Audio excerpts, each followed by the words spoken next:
तुषार शर्मा की सास गिरिबाला सिंह की अग्रिम जमानत को लेकर आज यानी 27 मई को जबलपुर हाई कोर्ट में सुनवाई हुई। जस्टिस देवनारायण मिश्र की अदालत में करीब 2.25 घंटे तक दलीलें दी जाती रही। वकीलों ने मौत के बाद एफआईआर से लेकर जांच की खामियों को अदालत के सामने रखा।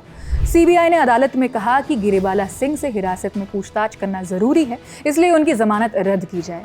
इस पर कोर्ट ने अपना आदेश सुरक्षित रख लिया। अब बताते हैं कि कोर्ट में सुनवाई के दौरान क्या क्या हुआ। कोर्ट में सॉलिसिटर जनरल तुषार मेहता ने कहा कि ये जांच में सहयोग न करने का नहीं बल्कि ईगो का मामला बन चुका है। आज तक से जुड़ी सृष्टि ओझा की रिपोर्ट के मुताबिक सुनवाई के दौरान सीबीआई ने हाईकोर्ट को बताया कि केस की जांच का हैंडओवर एमपी पुलिस से उन्होंने ले लिया है और मामले की तह तक जाने के लिए गिरिबाला सिंह से कस्टोडियल इंटरोगेशन की जरूरत है। इससे पहले हाईकोर्ट ने सीबीआई को इस मामले में पक्षकार यानी पार्टी बनाए जाने की अनुमति दे दी थी। वहीं गिरिबाला सिंह की तरफ अदालत में पेश की गई दलील में कहा गया कि त्विषा को मृत पाए जाने के करीब 20 मिनट के भीतर ही एम्स भोपाल पहुंचाया गया। 13 मई की सुबह से ही परिसर सील था, जिसके बाद गिरिबाला सिंह ने सीजर मेमो पर दस्तखत किए थे। आपको बता दें कि सीजर मेमो पुलिस द्वारा तैयार किया गया एक बहुत ज़रूरी कानूनी दस्तावेज है।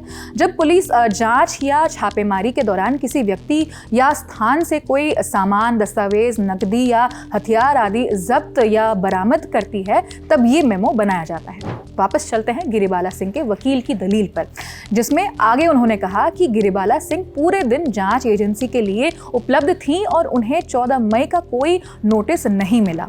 दूसरी तरफ तुषार शर्मा केस में स्टेट काउंसिल ने गिरिबाला सिंह की एंटीसिपेटरी बेल का जोरदार विरोध किया। याचिकाकर्ता पक्ष का आरोप था कि अग्रिम जमानत बेहद जल्दबाजी में दी गई, लिहाजा ये निरस्त की जाए। ऐसा इसलिए क्योंकि पूर्व जज होने के कारण आरोपित गिरिबाला प्रभाव का दुरुपयोग कर सकती है। कहा यह भी गया है कि दो नोटिस भेजे जाने के बावजूद गिरिबाला सिंह जांच में शामिल नहीं हुई। उन्हें 13 और 14 मई को नोटिस भेजे गए थे, लेकिन जब पुलिस उनके घर पहुंची तो वो वहां नहीं मिली। इनके पास मीडिया से तो बात करने का समय था, लेकिन जांच में शामिल होने का नहीं। सुनवाई के दौरान दहेज से जुड़े आरोपों का भी जिक्र हुआ। स्टेट काउंसिल का आरोप है कि त्विषा से कहा गया था कि शादी में उसके परिवार की तरफ से किया गया खर्च पर्याप्त नहीं था। वहीं स्टेट काउंसिल ने पोस्टमार्टम रिपोर्ट का हवाला देते हुए दावा किया कि त्विषा के शरीर पर कई जगह चोटें थी, जिनमें कलाई, कोहनी और सिर की चोटें भी शामिल हैं। ये चोटें मौत से पहले की थी।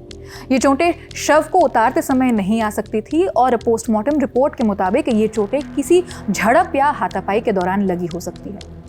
त्विषा के परिवार की ओर से सीनियर एडवोकेट सिद्धार्थ लुथरा ने अदालत में कहा कि ये 33 साल की महिला की अननेचुरल डेथ का मामला है। उन्होंने दलील दी कि ऐसी सिचुएशन में सही तरह से जरूरी कानूनी जांच होनी चाहिए थी। त्विषा के माता पिता को कानूनी जांच की कार्रवाई की जानकारी नहीं दी गई।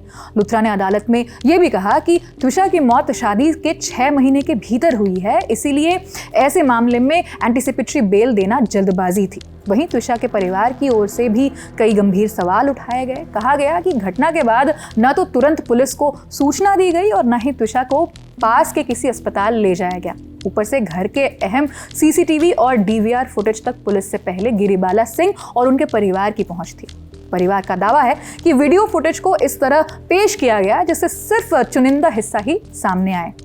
सुनवाई के दौरान त्विषा की चैट का भी जिक्र हुआ। त्विषा के परिवार के वकील ने दावा किया कि त्विषा ने अपनी मां से कहा था कि उसके साथ बेहद निर्दयी व्यवहार हो रहा है और उसका दम घुटता है। आज तक से जुड़े पत्रकार रवीश से मिली जानकारी के मुताबिक इसी बीच सीबीआई ने इस मामले में समर्थ की कस्टडी भी ले ली थी।